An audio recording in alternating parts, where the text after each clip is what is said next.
All right, what's going on, guys? Nick here with Late Night Chess, even though it is in the morning, but I decided I would get to this puzzle solution to you guys sooner rather than later.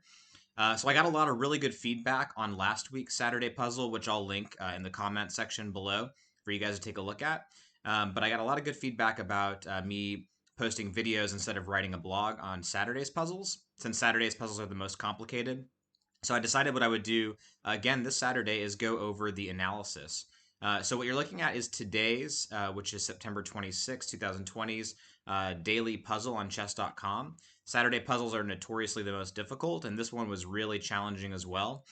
The idea throughout the entire puzzle is skewers. So if you think skewers the entire time, you're going to find a lot of really cool tactics. So if you look at this position, white is down material. White's down in exchange. Both sides have two pawns. Both sides have a queen. White has a knight, and black has a rook. So white's going to have to really come up with something very tricky in order to pull off a win here. But if you notice, if you're looking at this, one thing that should immediately pop out to you is the fact that black's king and queen are on this really long diagonal. And since they're sufficiently far enough away, there might be some tricks eventually with some kind of queen skewer. And so when you're looking at this and kind of seeing that the king and the queen are on the same diagonal, be on the lookout for tricks like this. And in fact, the first move is indeed queen h8 check. And black has to be very careful here.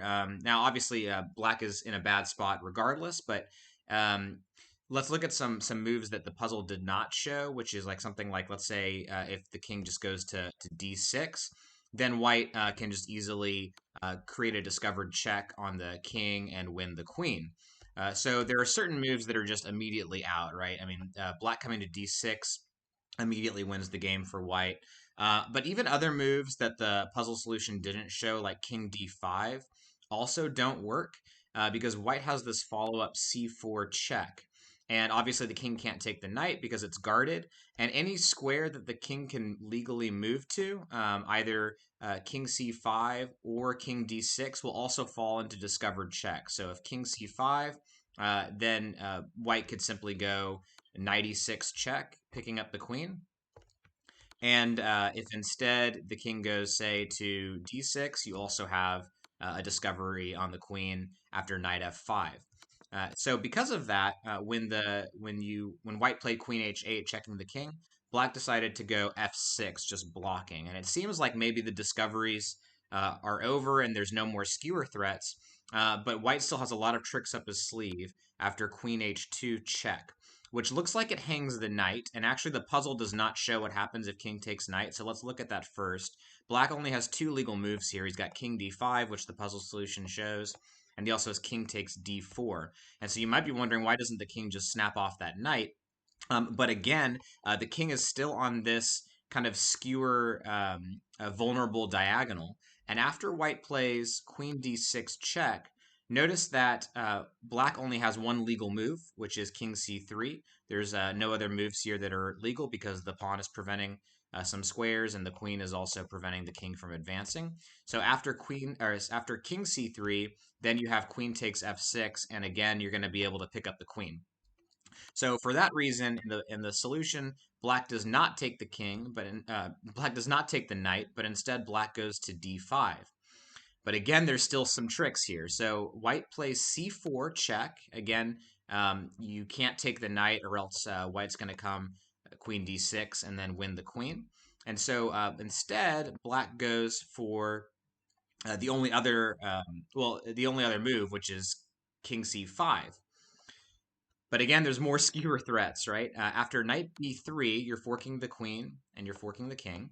And so black has to take. And the really cool idea behind this knight move is that black's rook being on b3 is going to prevent the king in a variation we're about to see from moving to b3, which is going to cause some other tactics. So after rook b3, queen c7, and again, black only has two legal moves.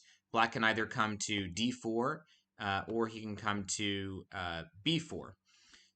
In the puzzle solution, black goes to b4, but just really quickly looking at d4 again, being on the lookout for these skewer tricks. white can go queen d6, and then we again have the same skewer trick, or after king c3, white can take on f6, and again, you'll pick up the queen. So this diagonal is very vulnerable for black. So instead of that move, in the solution that chess.com shows, the black king goes to b4. But now you have other skewer tricks after queen e7.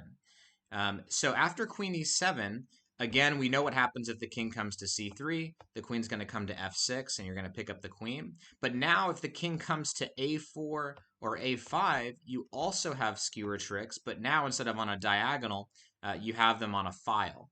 All right, so just for example, if the king comes to a5, you have queen a7 check, and you're going to pick up the queen. Again, instead of through the diagonal, instead of taking the queen through the diagonal, you're going to take the queen through the file.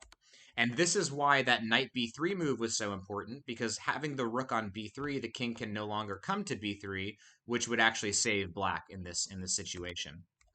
So after king b4, oh, also it's important to note, it might seem like, well, why is queen e7 different from queen d6? Doesn't queen d6 do the same thing? But it actually doesn't. Queen d6 does not work because now the king can come to a5 and there's no more skewer.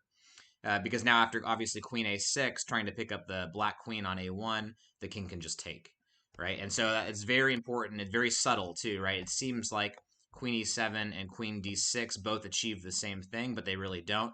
You want to be as far away from the king as possible when you skewer on the file, and that's why you play queen e7 instead of queen d6. So then, since we saw what happens after king a5 and king a4, the only other move that we have here is king c3, and we know what happens when king c3. The queen can just take, and after the king moves away, it's thank you very much for the queen, and this should be a pretty easy endgame for white to win.